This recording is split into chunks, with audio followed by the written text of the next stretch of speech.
Hello there, everybody. Meteorologist Noah Bergen here. It is 3:33 on a Friday evening. It is the 2nd of January, 2026. Hope you've had a great couple of days after the new year here so far, and a great start to 2026. All right, we've got a lot of weather to talk about. Not a lot, but at least a little bit here over the next few days. So the first thing to know about is we have some storms on the way for Saturday. We're going to get into that more for you here over the next couple of minutes. Let me know where you're watching from. Come on in. Stay a while. Hello, hello, hello. How's everybody doing today? Really appreciate you checking in with us here. Fox 35 Storm Team, how are you doing? How are you doing? All right, so a couple of things. First, it's going to be a great weekend until Saturday evening comes around. For the most part, the weekend's fine. I don't really think there's much during the day Saturday in terms of rain. We'll get to that in a second. But here's a positive spin for you here. The amount of daylight gained during the month of January, we gained about 20 minutes of daylight here in the state of Florida, 30 minutes in the yellow, up to an hour in the far northern U.S. So most of this light will come in the evening. So if you are not a fan like I am of the short amount of daylight in the evenings and the early sunsets, things are going to get so much better here over the next couple of weeks. All right, so it's Friday. Talk about the weekend, and the first thing to know about is we've got a system that's going to come by, and it's going to form because of the contrast in temperature that exists to our north. And when we look at a temperature map, we want to pick out areas of baroclinicity in the winter. So what in the heck is that, and why in the world and tarnation do you care? Well, when you look on these temperature maps and you watch, no matter who it is, us or whoever, for the weather, see right here, this is where the temperature contrast is, right like that. That is going to be where this weekend's low pressure tracks Saturday night into Sunday morning. We call this baroclinicity. It's just the term of where the thermal gradient is, where the big gradient is from cold to warm. And storms love to track along those gradients.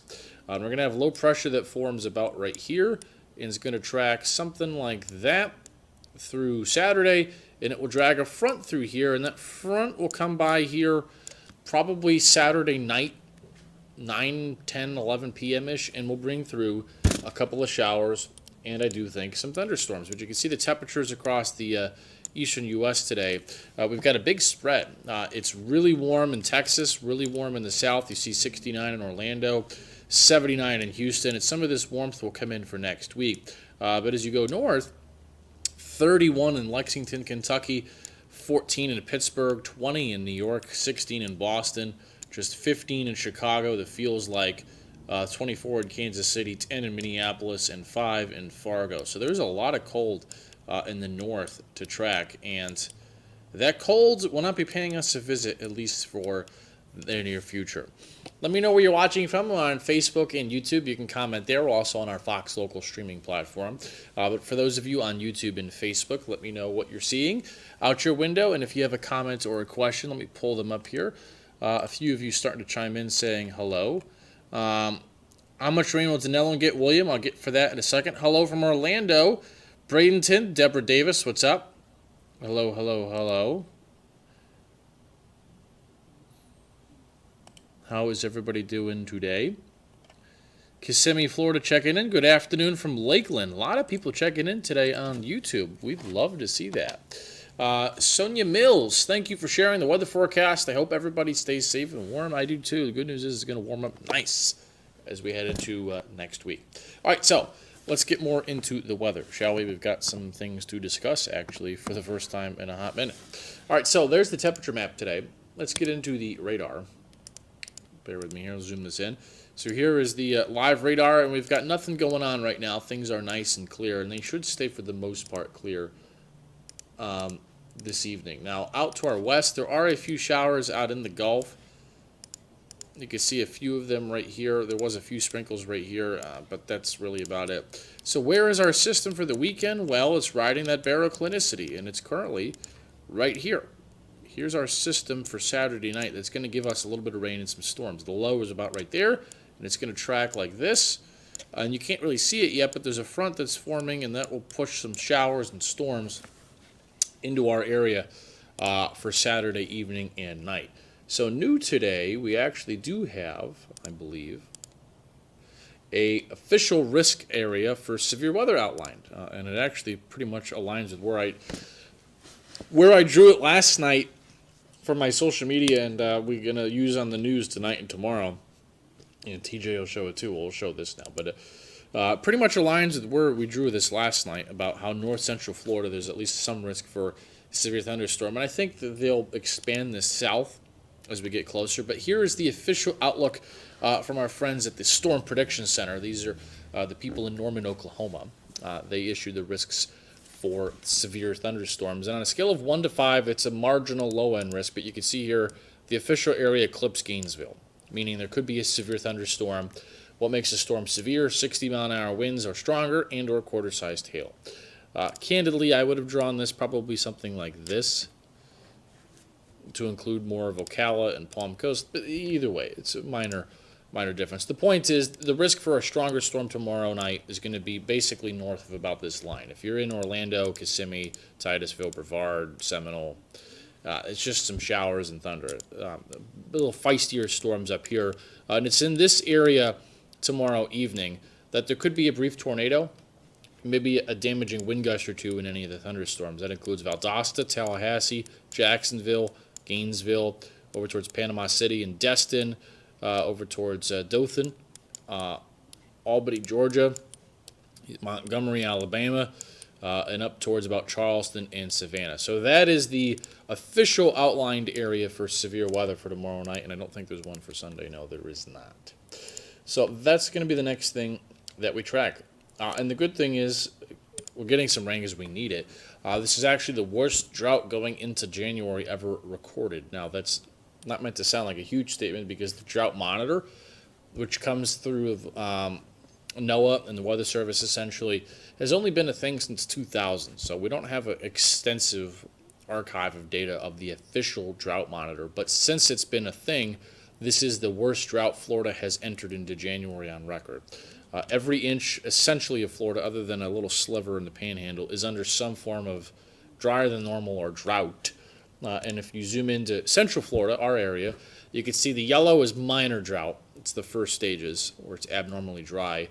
The tan is a moderate drought, and then the burnt orange is severe drought. And that severe drought now includes Ocala and up towards Gainesville.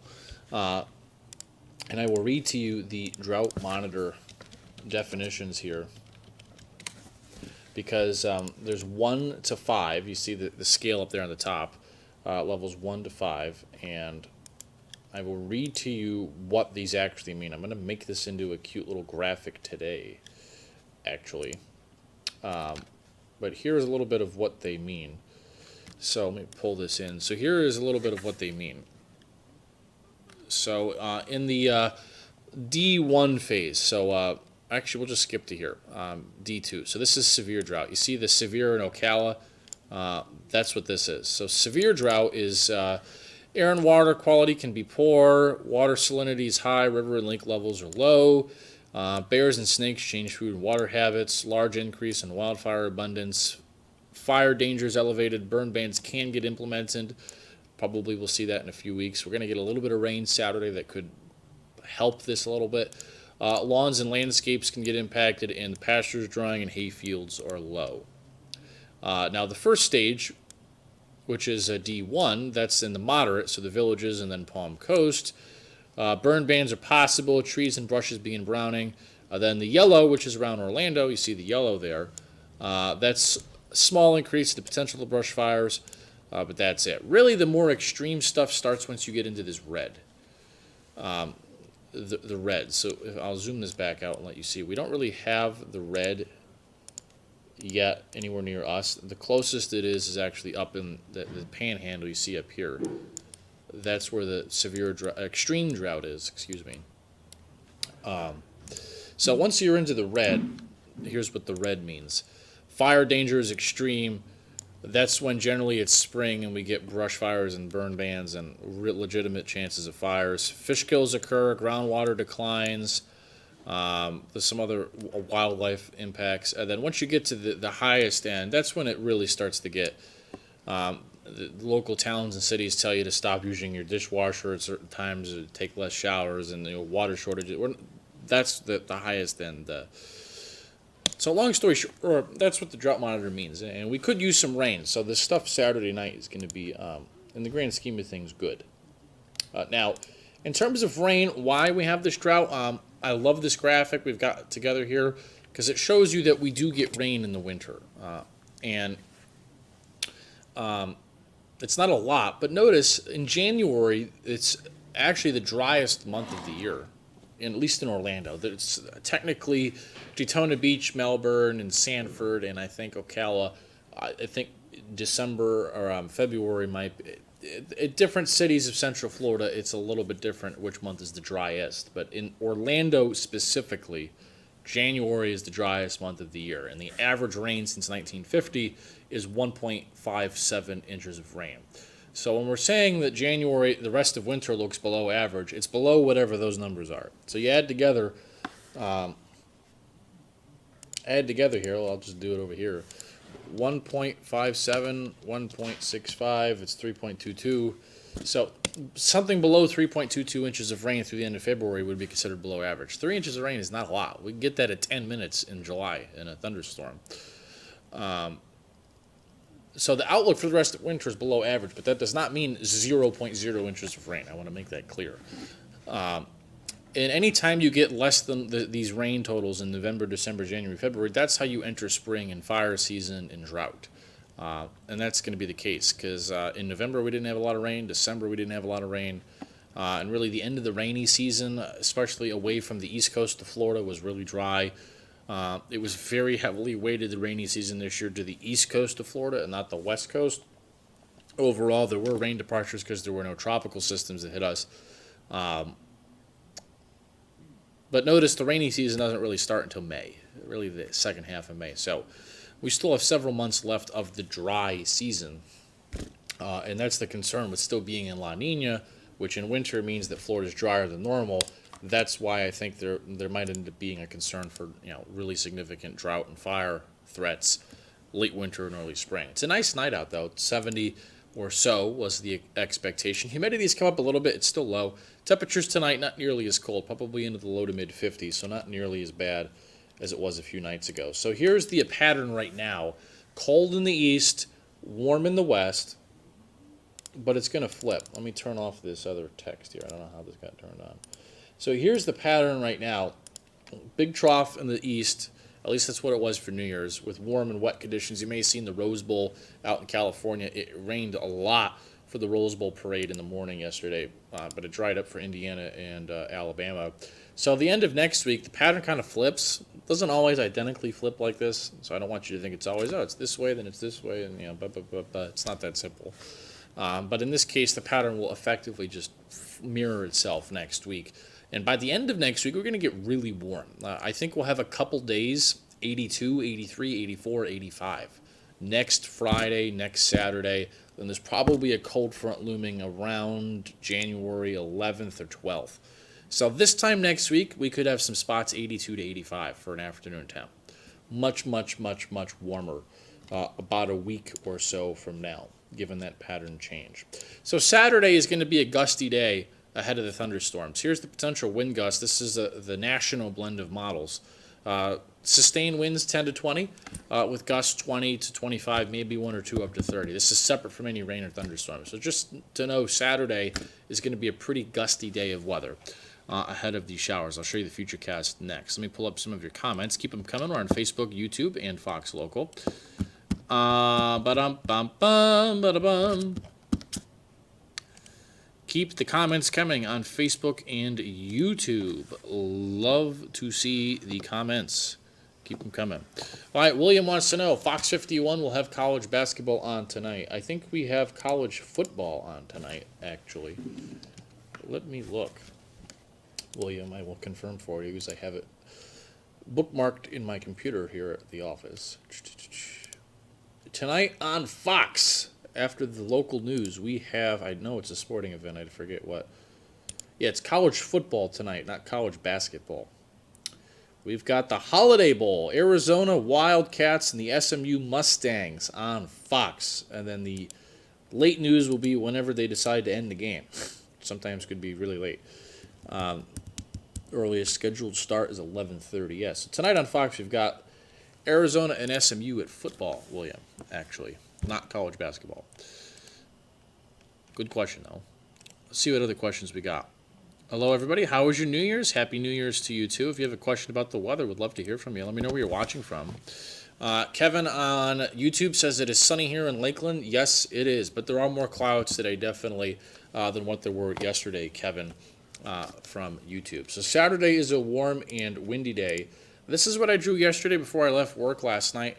It kind of aligns more or less with where the Weather Service drew the severe outlook this morning. I just would put it a little bit further south just because I've seen this movie before. Sometimes these storms can hold together a little bit more than the models look here in Florida. But there is the there it is. Let me take this full screen so you can see it. There's the area Saturday we'll watch, essentially from South Carolina, southern South Carolina, South Georgia, the southeast sliver of Alabama, all of the panhandle of Florida, and then north central Florida. In that yellow shading, there could be a few strong to severe storms that will track to the southeast. So essentially everywhere from Palm Coast north, Ocala north, Savannah, southwest, anywhere in that yellow, fair game for maybe a severe storm or two. This is not a severe weather outbreak, but one or two feisty storms definitely I think will occur. And you can see locally, anywhere outside the yellow, I don't see a chance of anything feisty in terms of storms at this point. All right, so let's show you the Futurecast, tomorrow's weather today. Let me get into that now. So first I'll show you the zoomed out view, and I'll lock the camera like this. So here is the system. Again, remember, rides that baroclinicity, goes by to the north, pushes a cold front through here. It's late Saturday, so if you're, I'm thinking of theme parking it Saturday. I haven't decided what I'm doing this weekend. We'll see. But my point is, I would not be canceling or changing your plans because of this threat of rain in the evening. Most of the day is fine. It's after sunset. But there goes the front Saturday night, and then Sunday. Front is to the south. Could be some clouds linger. Sunday's fine. But there it is. You see the big line of storms that blows up to our north about 4:30 on Saturday. So let me show you this zoomed in. Let's zoom it in for you. So here you go. So here we are. Here's Saturday. Now the models are insistent on, our Fox model is insisting on there being a lot of these little small showers going by during the day. I don't see it. Quite frankly, I don't know why it's doing that. I think it's incorrectly putting in too much moisture into the atmosphere because we're so dry now. I mean, this is why we're, one of the many reasons human meteorologists are so good. This is just a small forecast, but because yesterday our Fox model had like a lot of rain during the day, a lot of showers, and I was looking at it and I was like, what is it doing? Yeah, the dew point right now is 48. Relative humidity is 46%, meaning it ain't raining right now. The atmosphere has a lot of saturating to do for there to be raindrops that reach your head to hit the ground. Meaning it could rain all at once at the cloud level. It would evaporate before it reached the ground right now. The air is just too dry. Now, it has moistened a lot since yesterday. Here at 2:53 p.m.? What was it yesterday at 2:53 p.m.? 28 was the dew point yesterday at this time. Today it's 48. So, we are trending more humid, but the air is still really dry. So my point is, don't get scared away from your plans because of these little green specks during the day. I'm willing to bet the under on showers on Saturday. Yeah. I mean, there could be a sprinkle during the day or a shower, but nothing heavy and nothing like as widespread as this shows during the day. At night, different story. Then we'll watch the northern horizon. I'll zoom it out. Here's the line of storms. I'll move this north and let you follow it along here. So by 5:30, we've got some pretty big storms here. From about Savannah down to Tallahassee, and especially, I know I drew the severe risk down to like here, especially in this area. A little bit better turning of the winds with height. It's not a lot, but just a little bit.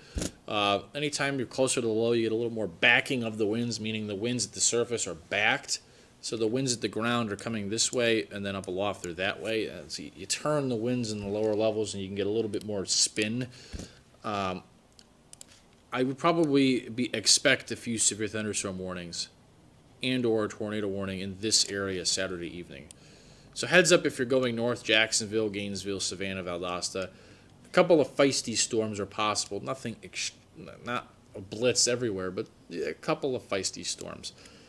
So for those of you in Gainesville, at least as of our Fox model says, the timing of the line of storms and showers is about 8-ish. Palm Coast, 9 to 10-ish. And meteorologist Laurel Blanchard to be here watching the radars. She'll have updates with you on Fox Local and Fox 35, just in case we get a severe thunderstorm warning for our northern counties Saturday evening. But notice the idea here is, A, that line doesn't even make it to Orlando until after midnight, and B, the line weakens as it moves south. And it's possible not even everybody sees rain. But the intensity of the storms will go down the further south that it makes it. And so will the showers. Here's 11:30, 1 in the morning Sunday, 3:30 in the morning. Then by the time you wake up Sunday, it's gone. Then the sun comes out Sunday afternoon. But in terms of anything feisty, it's definitely Ocala north, Palm Coast and north. But the line of rain doesn't even make it to Orlando until like midnight. So if you're out late, yeah, maybe know there could be some storms Saturday, but that would be about it. So appreciate all of you watching. I've got to go get some stuff cooking for the News Edge tonight at 5, 6, 8, 10, and 11. Or I guess the after football newscast. Where did you get your coat from, Noah? William, this is an oldie but goodie. This is from a suit shop in Paducah, Kentucky, where I used to live and work and do the weather on TV. So this is an exclusive one. I don't think there's many other people with this one. This is an old one from a road show that my old tailor used to go to. So this is an oldie but a goodie. I love the pattern. Love the pattern on this one. Any more rain than Saturday, Sophie? Not for the next week, just Saturday night. North Carolina getting snow? No, not this time, Michelle. So appreciate all of you watching on Facebook, YouTube, and Fox Local. Have yourself a great weekend. I'll track these storms for you for Saturday evening tonight. TJ will again tomorrow. I believe TJ's in the morning. I'll have to check. It might be Jess. I don't remember. I'll get back to you on that one. But Laurel will be here Saturday evening. She'll be tracking the radars for you, just in case there's anything on the stronger side in our northern counties after sunset. So have a great weekend. Appreciate you, and we'll see you with much more tonight at the Fox 35 Storm Team. Have a great weekend.